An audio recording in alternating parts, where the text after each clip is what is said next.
మంత్రి శ్రీధర్ బాబుపై నిరాధార ఆరోపణలు చేస్తే సహించబోమని సూడ చైర్మన్ కోమటిరెడ్డి నరేందర్ రెడ్డి మాజీ ప్రభుత్వ విప్ ఆరేపల్లి మోహన్ హెచ్చరించారు. కరీంనగర్ కెమిస్ట్ భవన్లో నిర్వహించిన విలేకరుల సమావేశంలో వారు మాట్లాడుతూ రాష్ట్రంలో జరుగుతున్న అభివృద్ధికి జీర్ణించుకోలేక బీఆర్ఎస్ నేతలు కాంగ్రెస్ ప్రభుత్వంపై విమర్శలు చేస్తున్నారని మండిపడ్డారు. ఫ్యూచర్ సిటీపై మంత్రి శ్రీధర్ బాబు అవినీతిపై ఆరోపణలు చేస్తే వాటికి ఆధారాలు చూపాలని ఆరేపల్లి మోహన్ సవాల్ విసిరారు. ఆరోపణలు రుజువు చేస్తే తాము రాజకీయాల నుంచి తప్పుకుంటామని అన్నారు. బీఆర్ఎస్ పాలనలో రాష్ట్రం అప్పుల పాలైందని, కాళేశ్వరం ప్రాజెక్టు అవినీతికి నిదర్శనమని కోమటిరెడ్డి నరేందర్ రెడ్డి ఆరోపించారు. శ్రీధర్ బాబు నిజాయితీ రాష్ట్ర ప్రజలకు తెలుసని పేర్కొన్నారు.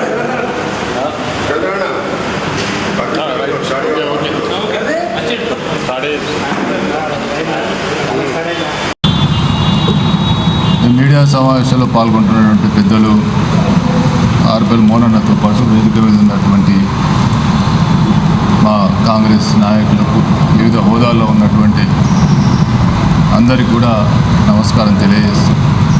ముఖ్యంగా ఈ ఎస్ఐఆర్ పేరు మీద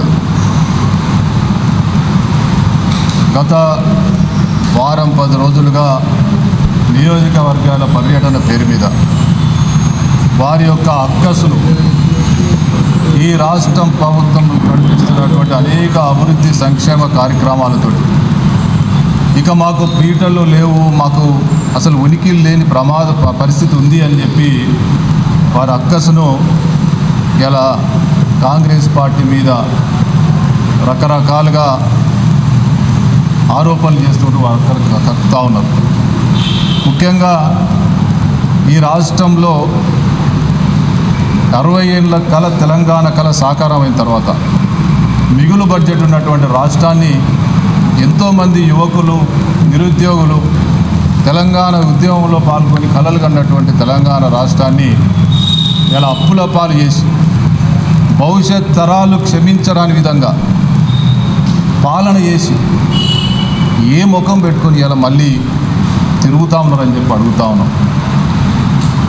10 సంవత్సరాలు గడీల పాలన చేసి మేమే రాజులం, మేమే మంత్రులం, ఇక మాకు ఎదురు లేదు, మేము ఫామ్ హౌస్లో ఉన్నా, మేము ఎక్కడ గడిలో ఉన్నా మా పాలన మేము రాజులం అని చెప్పి విర్రవీగి బడ్జెట్ అంతా కూడా వాళ్ళ సొంత ఖజానాకు తరలించుకొని ఈ రాష్ట్రాన్ని అప్పుల పాలు చేసి ఇవాళ ఆనాడు ఉన్నటువంటి మాజీ ఎమ్మెల్యేలు కావచ్చు, అక్కడో ఇక్కడో గెలిచిన ఎమ్మెల్యేలు కావచ్చు, ఆనాడు నుంచి ఈనాటి వరకు వాళ్ళ బానిసలుగా, వాళ్లకు తొత్తులుగా, అవినీతి వాటాల్లో భాగస్వాములుగా వ్యవహరించినటువంటి వీళ్ళు ఇవాళ మళ్ళీ పగటి కలలు అనుకుంటూ కాంగ్రెస్ పార్టీ ప్రభుత్వం మీద, మా ముఖ్యమంత్రి రేవంత్ రెడ్డి వారి మీద, నిజాయితీ పరులైనటువంటి మా శ్రీధర్ బాబు గారు లాంటి వారి మీద దుమ్మెత్తిపోసి ఇలా ఏదో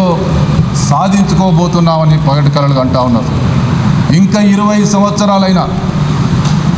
20 సంవత్సరాలైనా బీఆర్ఎస్ పార్టీని, ఈ బీఆర్ఎస్లో ఉన్నటువంటి నాయకులను ఈ ప్రజలు, ఈ తరం కూడా క్షమించదని చెప్తా ఉన్నాం.